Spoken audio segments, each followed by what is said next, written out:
হিন্দুদের এইভাবে বাঁচানো যায় না দাদা ভাই, এইভাবে একদম টোটালি বাঁচা। শুভেন্দু অধিকারী মহাশয় ভুল করছেন। নির্দিষ্ট সালে যেমন কুরবানির প্রথা চলছিল সেই প্রথা চালু করে। আমার ঋণ আছে 9 লাখ টাকা, ঋণের বোঝা শুভেন্দু অধিকারীকে নিতে হবে। কুরবানির নিয়ম বন্ধ করেছে, মানছি না, মানব না। মানছি না, রাজ্য সরকার কুরবানির নিয়ম বন্ধ করেছে, মানছি না, মানব না। মানছি না, মানব না। নাহলে আমার স্বামী সুইসাইড করবে বলছে, সন্তান অনাথ হবে, কিভাবে চালাবো? আমি তো মেয়ে মানুষ, আমার কি বাইরে যাওয়ার ক্ষমতা আছে? আমি কি ইনকাম করব? ভিডিওটা সম্পূর্ণ দেখবেন এবং অন্যকে দেখার সুযোগ করে দেবেন, একটু শেয়ার করে। কারণ এই যা পরিস্থিতি পড়ে গেছে, বাড়িতে 8টা 10টা গরু ভরে থেকেও সে বেচাকেনা করতে পারছে না।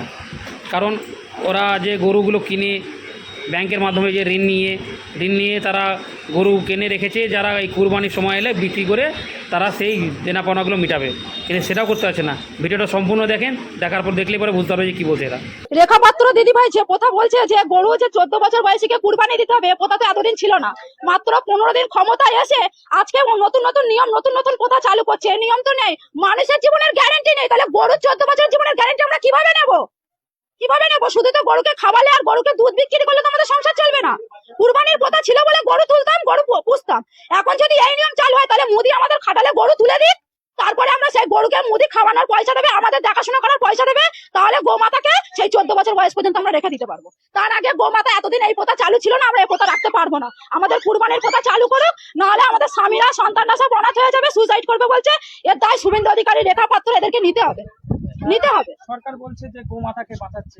গোমাতাকে কিভাবে বাঁচাচ্ছে? এতদিন বাঁচায়নি কেন? এতদিন তো এই প্রথা চালু ছিল। আমাদের লাইফে আমরা এখন এরকম দেখি না, আমাদের স্বামীদের লাইফে আসেনি, আমার শ্বশুরের লাইফে ছিল না। তাহলে এখন এই প্রথা কিভাবে চালু করেছে সরকার? আমাদের নির্দিষ্ট সময় দেওয়া হোক, মানবো। সরকার এসছে, আইন মেনে নেবো, কিন্তু নির্দিষ্ট সময় না দিলে আমরা মানতে পারবো না। হাতে মাত্র 10 দিন সময় আছে, আমরা কিভাবে মানবো? লোন নিয়ে কত টাকা লোন নিয়েছে? আমি প্রায়, আমার লোন আছে, বন্ধন থেকে নিয়েছি 2 লাখ টাকা, স্বর্ণ জয়ন্তী গ্রুপ থেকে নিয়েছি 3 লাখ টাকা। এছাড়া আদেশ আরো মারা নিয়ে রেখেছে আমার থেকে আরো বেশি। তাহলে আমি এই লোনগুলো কিভাবে চালাবো? আরো প্লাস পার্সোনাল পরের কাছ থেকে টাকা নেওয়া আছে সুদে। আমার খাটালে মাত্র 6টা গরু আছে, সেই গরুর উপরে নির্ভর আমার 9 লাখ টাকা দেনা আছে। আমার স্বামী তো বলছে সুইসাইড করবে, আমার বাচ্চা তো অনাথ হয়ে যাবে। আমি বলছি যে আমি কি করতে পারি? আমার মায়েরা, আমার লোনের অফিসার ফোন করে বলছে যে টাকা আমাকে দিতে হবে, লোনের ডেট চলে আসছে বলে। বলছে ডেট যদি পিছিয়ে যায় তাহলে কিন্তু তোমাদের সিভিল খারাপ হবে, লোন নিতে পারবে না কোথাও। এইসব যে আমাদের কাণ্ডগুলো ঘটছে, আমাদের তো জীবন ভবিষ্যৎ অন্ধকার হয়ে যাচ্ছে। আপনার কতটা গরু চাষ করেছেন? আমার 6টা গরু আছে, 2টো ছোট ছোট বাছুর আছে, 8টা গরু আছে। কি চাইছেন আপনারা? আমরা এই কুরবানির প্রথা চালু হোক, কেনা বেচা যেমন চলছিল সেইগুলো নিয়মগুলো বাদ দিয়ে কেনা বেচাটা চালু করে দিক। আমাদের গরুগুলো বেচাকেনা না হলে আমরা সুইসাইড করা ছাড়া আমাদের বাধ্যতা।